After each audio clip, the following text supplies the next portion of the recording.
Portare per morto!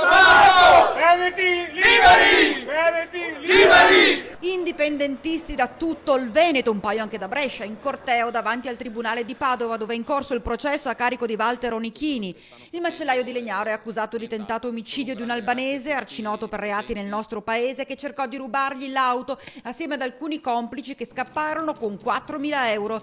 Il commerciante reagì sparandogli e ferendolo. Secondo il giudice non si trattò di legittima difesa e dal malvivente, lo ricordiamo, è stata avanzata richiesta di 300.000 euro di risarcimento.